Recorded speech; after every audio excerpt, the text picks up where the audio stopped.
कैसे हैं बच्चों? ठीक हैं? विनय सर, आपको मेरा नमस्कार, भाभी जी को मेरा नमस्कार।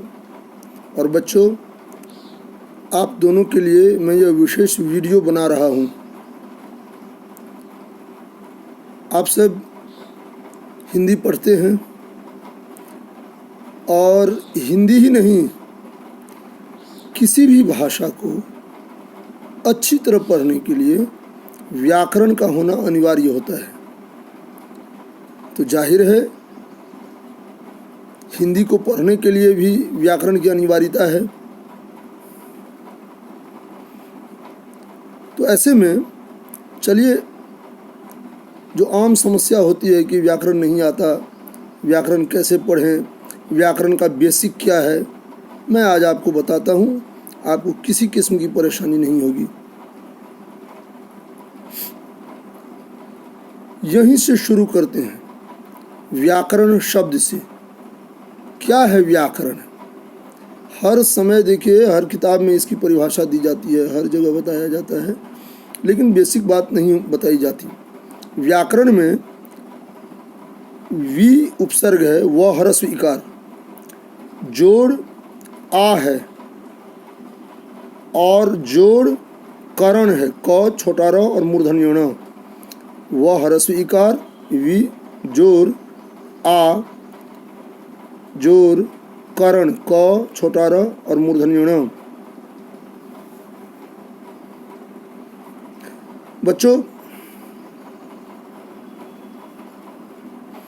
यह जो वी जोड़ आ जोड़ करण है, इन सब को जब हम मिलाते हैं तो शब्द बनता है व्याकरण। वी उपसर्ग है, आ भी उपसर्ग है, करण है मूल शब्द, करण मूल शब्द है, वी उपसर्ग है, आ उपसर्ग है।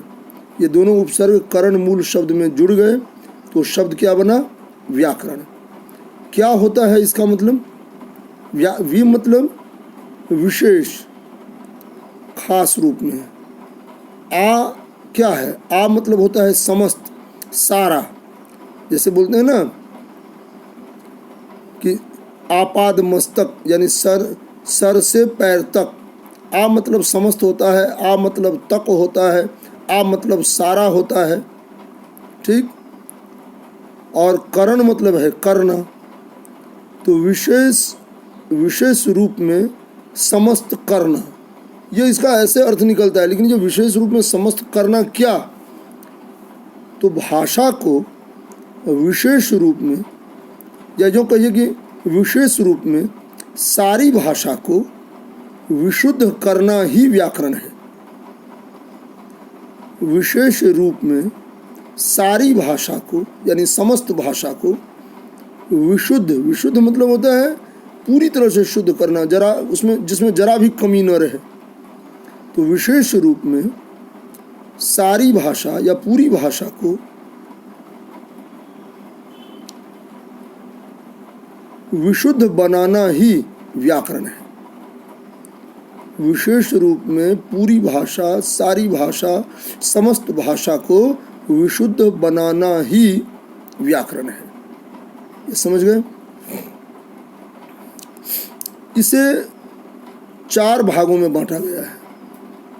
व्याकरण को 4 भागों में बांटा गया है। 4। पहला भाग है वर्ण विचार, दूसरा भाग है शब्द विचार, तीसरा भाग है वाक्य विचार और चौथा भाग है छंद विचार, ठीक। वर्ण विचार क्या है? पहले तो शब्द के बारे में ही समझ जाइए। देखिए, एक बात याद रखिएगा, किसी भी शब्द की यदि आप गहराई में उतरे तो उस शब्द का तो अर्थ आपको पता लग ही जाएगा, संग संग आपको परिभाषा भी याद हो जाएगी, जिससे जुड़ा हुआ वह शब्द है या जिसका नाम हो वह। उसकी गहराई में जाते ही उस नाम का तो पता लग ही जाएगा, उसी नाम में आगे की परिभाषा भी छिपी हुई रहेगी। यानी हर शब्द की परिभाषा होती है, ये याद रखिएगा। तो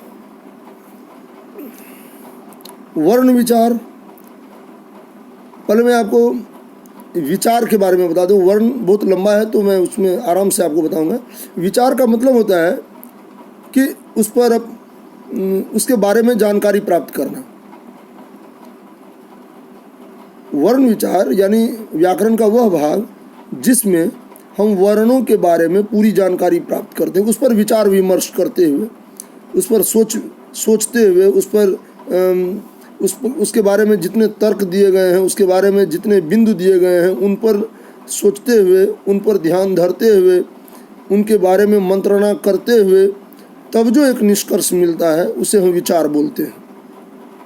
तो वर्ण विचार इतना लंबा न कहकर कह दिया जाता है वर्ण विचार अर्थात वर्णों के बारे में जानकारी प्राप्त करना।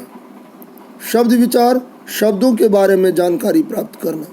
वाक्य विचार, वाक्यों के बारे में जानकारी प्राप्त करना।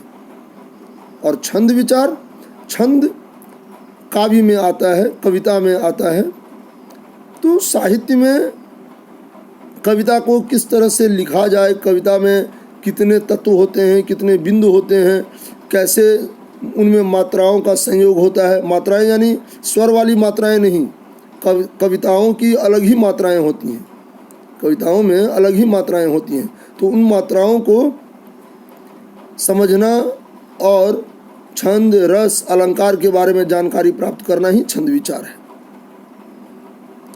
चलिए अब आते हैं वर्ण पर। वर्ण क्या है? अभी हर जगह आप पढ़ेंगे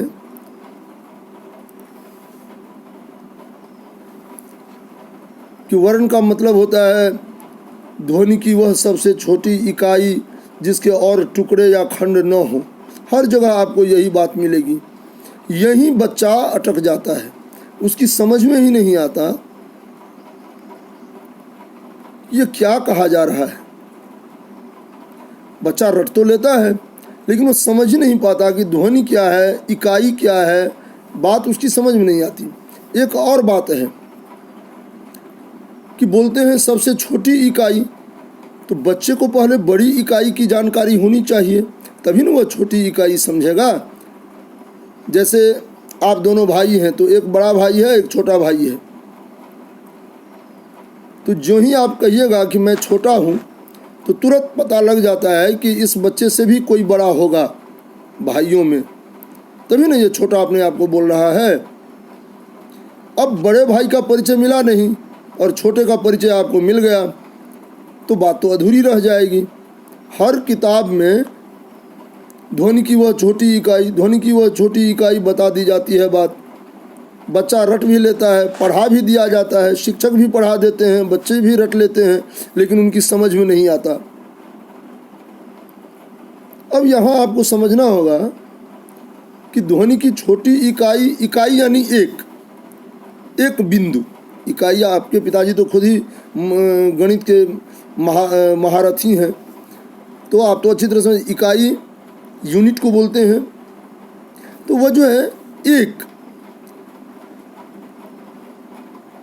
तत्व, एक बिंदु, वह इकाई है। तो छोटी इकाई तो बात समझ में आती है, लेकिन छोटी इकाई को साबित करने के लिए बड़ी इकाई कहनी होगी। बड़ी इकाई क्या है? अब यह बात किसी किताब में नहीं है, कहीं नहीं है, कहीं नहीं है, कोई नहीं बताता। न शिक्षक बताते हैं, न विद्यार्थी पूछते हैं, न किसी किताब में लिखने की आवश्यकता कोई महसूस करता है। तो बड़ी इकाई क्या है? अब ये मैंने इस पर खोजा, सोचा, माता पिता और माँ बाप की असीम अनुकंपा से।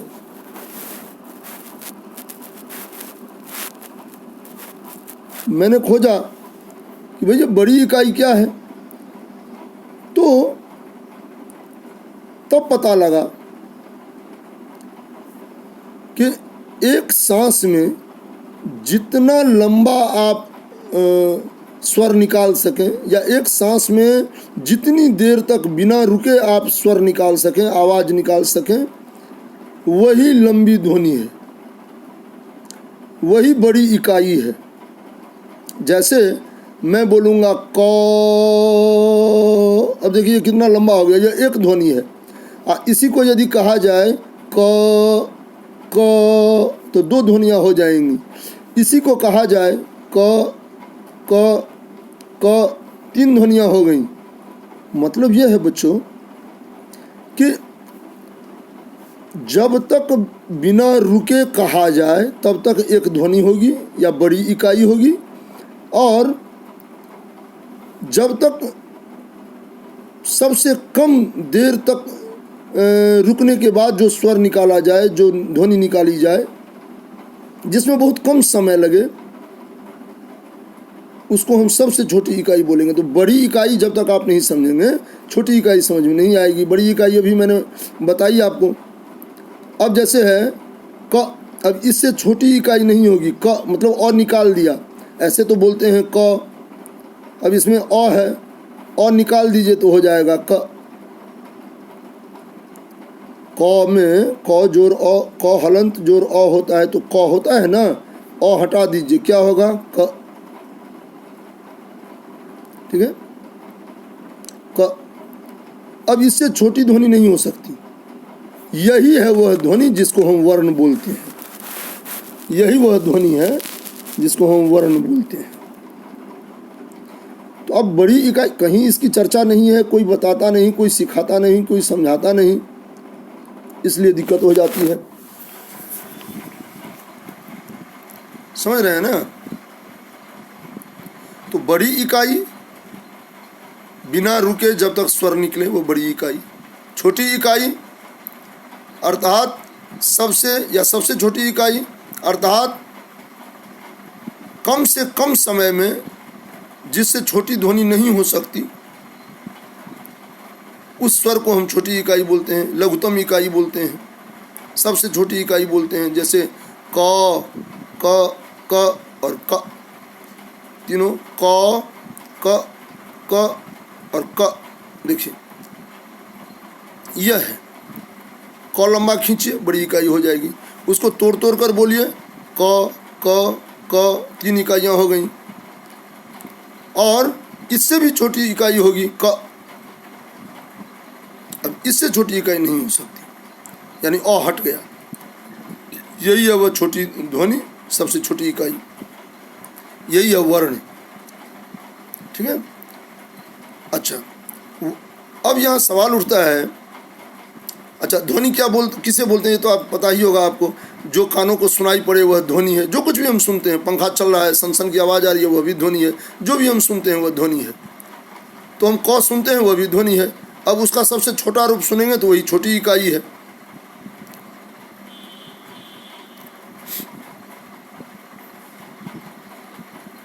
अब क यानी क हलंत जो है वह तो वर्ण है, और क पूरा जिसमें अ मिला हुआ होता है क, यह क्या है? क हलंत तो वर्ण है, और क पूरा यह क्या है? यह भी वर्ण है। अब आपको आश्चर्य लगेगा, यह कैसे वर्ण हो गया? क्योंकि अभी तो मैंने बताया कि सबसे छोटी इकाई, तो क सबसे छोटी इकाई है, और क बोलने में तो अ भी आ जाता है। यह छोटी इकाई तो नहीं है, सबसे छोटी नहीं है, छोटी है लेकिन सबसे छोटी नहीं है। सबसे छोटी तो है क, और यह है क। फिर दोनों वर्ण कैसे होंगे? हमें वर्ण का सिर्फ एक लक्षण पता है, जो सबसे छोटी इकाई हो, जो है क। वर्ण का एक दूसरा लक्षण भी होता है, और वह है उसका स्वतंत्र प्रयोग होना। वर्ण का स्वतंत्र प्रयोग होना भी एक और लक्षण है, जिसके बारे में कोई नहीं बताता, कोई नहीं बताता, कोई नहीं कहता, कोई नहीं सुनता, कोई नहीं सिखाता। सब बोल देते हैं सबसे छोटी इकाई, एक लक्षण बताते हैं। दूसरा लक्षण भी तो बताओ। पूरा क क्या है? क्या उसको वर्ण नहीं बोलेंगे? बोलेंगे। कैसे? अब देखिए, क जिसमें अ नहीं है, यह तो सबसे छोटी इकाई है उच्चारण के आधार पर, और क पूरा जो है वह भी है वर्ण। क्यों? इसमें दूसरा लक्षण पाया जाता है, इसका स्वतंत्र प्रयोग होता है। आधे क का कहीं आप स्वतंत्र प्रयोग नहीं करेंगे। आधा क, कोई आपसे बोलेगा क ख ग घ पढ़ो, तो क्या बोलिएगा आप? क ख ग घ ऐसे तो नहीं बोलेंगे। क्या बोलेंगे? क ख ग घ ङ बोलेंगे ना। तो तो यही क, ये क पूरा क क्या हुआ, यह भी वर्ण है। क्यों? क्योंकि इसका स्वतंत्र प्रयोग होता है। अब क्या बात सामने आई? दो बातें सामने आई। पहली बात कि ध्वनि की सबसे छोटी इकाई यानी लघुतम इकाई जैसे क, यह वर्ण है, और क पूरा यह भी वर्ण है प्रयोग के आधार पर, क्योंकि इसका स्वतंत्र प्रयोग होता है। पहला लक्षण सबसे छोटी इकाई हो, जिसके और टुकड़े खंड न हो, इस आधार पर क हलंत जो है वह वर्ण है। और दूसरा लक्षण है कि क यानी वर्ण उसका स्वतंत्र प्रयोग हो। तो स्वतंत्र प्रयोग तो पूरे क का ही होता है, आधे क का नहीं होता। आधे क का होगा भी तो वह कहीं न कहीं संयुक्त होगा। जैसे कक्का, तो बीच में आधा क है, क, और फिर क संयुक्त आकार। आधे क का अलग से प्रयोग नहीं हुआ, वह बाद में जो पूरा क आया है उसके साथ जुड़कर आया तो हुआ ना। उसे पूरा बनने के लिए किसी पूरे वर्ण के साथ आना पड़ा ना। अभी भी फिर मैंने कहा वह पूरा वर्ण है। आधे का अलग से प्रयोग नहीं होगा, स्वतंत्र प्रयोग नहीं होगा। इसलिए क जो पूरा है, जिसमें अ छिपा हुआ है, अ मिला हुआ है, उसका अ बसा हुआ है, उसका स्वतंत्र प्रयोग होता है। अर्थात आधा क वह है परिभाषा के आधार पर वर्ण, और पूरा क यह है प्रयोग के आधार पर पूरा वर्ण। इसी तरह ख में भी है, ग में भी है, जितने वर्ण हैं स्वर को छोड़कर, क्योंकि स्वर तो आधे होंगे नहीं। व्यंजन जितने हैं उनका आधार रूप भी स्वर है, उनका आधार रूप भी वर्ण है, और पूरा रूप भी वर्ण है। ठीक। अब देखिए, हिंदी वर्णमाला में वर्णों की संख्या 52 होती है। कितनी? 52। हिंदी वर्णमाला में वर्णों की संख्या 52 होती है। समझ रहे हैं? इसमें स्वरों की संख्या होती है अ, आ, ह्रस्व ई, दीर्घ ई, ह्रस्व उ, दीर्घ उ, री, ए, ऐ, ओ, औ। ये 11 हैं, यानी स्वर 11 हो गए, और व्यंजन हो जाते हैं 39। क से, जैसे क, ख, ग, घ, ङ, च। कुछ लोग अंग को व भी बोलते हैं, मैं भी बोलता हूँ, व अंग दोनों बोलते हैं। क, ख, ग, घ, व, या क, ख, ग, घ, ङ, जो बोलिए। च, छ, ज, झ, य, ट, ठ, ड, ढ, ण, त, थ, द, ध, न, प, फ, ब, भ, म, य, र, ल, व, तालव्य श, मूर्धन्य श, दंत्य स, ह, क्ष, त्र, ज्ञ, श्र, बड़ा र और ह। ये हो गए 39, और उधर 2 रह गए, अंग और अ। ये हैं अयोगवाह। तो 11 और 2 अयोगवाह, 13 और 39। तो 39 और 10 49, 49 और 3 52। ठीक है ना, ये 52 होते हैं। ठीक। अब स्वर जो 11 होते हैं अ से औ तक, इनको भी दो भागों में बांटा गया है, ह्रस्व स्वर और दीर्घ स्वर। ह्रस्व स्वर यानी ऐसे स्वर जिनके उच्चारण में बहुत कम समय लगे। ये 4 होते हैं, अ, छोटी ई और छोटा उ और री। अ, छोटी ई, इसको ह्रस्व ई भी बोलते हैं, छोटा उ, इसको ह्रस्व उ भी बोलते हैं, और री। ये 4 हैं, अ, ई, उ, री, ये 4 हैं ह्रस्व स्वर। बाकी जितने हैं आ, दीर्घ ई, दीर्घ उ, ए, ऐ, ओ, औ, ये जितने भी हैं सब हैं दीर्घ स्वर। ठीक है। एक आता है, आपने सुना होगा, प्लुत। प्लुत कोई स्वर नहीं है, यह एक उच्चारण का रूप है। जहाँ हम जोर से चिल्लाते हैं, खींच कर बोलते हैं, वहाँ प्लुत ध्वनि आती है। जैसे कहा जाए राम, तो यह सामान्य है। कहा जाएगा राम, यह थोड़ा दीर्घ हो गया। और कहा जाएगा राम, तो रा को कितना खींचा, अब रा में प्लुत आ गया। इसको ऐसे समझिए कि ह्रस्व में 1 सेकंड का समय लगता है, दीर्घ में 2 सेकंड का लगता है, 2 सेकंडों का समय लगता है, 2 क्षणों का, सेकंड को क्षण बोलते हैं। और प्लुत में 2 से अधिक, बहुत अधिक हो सकता है। कितना लंबा आप प्लुत को खींचते हैं, जितना लंबा खींचेंगे प्लुत उतना लंबा हो जाएगा, उसको प्लुत ही बोलेंगे। वह स्वर का रूप नहीं है, वह उच्चारण का एक नाम है, वो कहीं भी लगाया जा सकता है। प्लुत यानी जोर से बोलना, वो स्वर का हिस्सा नहीं है, कहीं भी आप इसका इस्तेमाल कर सकते हैं। ह्रस्व, दीर्घ और प्लुत ऐसा नहीं होता, सिर्फ ह्रस्व है और दीर्घ है। प्लुत को इसका हिस्सा नहीं माना गया है मूल रूप में, ठीक है। आज इतना रहने दीजिए, इसको पढ़िए, फिर अगले वीडियो में आपको मैं इसके बाद बताऊंगा, ठीक है। मम्मी पापा को मेरा प्यार बोलिए, मेरा नमस्कार बोलिए। आपके लिए भी मेरा प्यार, मेरी दुआएं और मेरा आशीर्वाद। मन से पढ़िए, फिर अगला वीडियो आपके लिए मैं जारी करूंगा। धन्यवाद। सुरक्षित रहें, घर में रहें, निरोग रहें सब।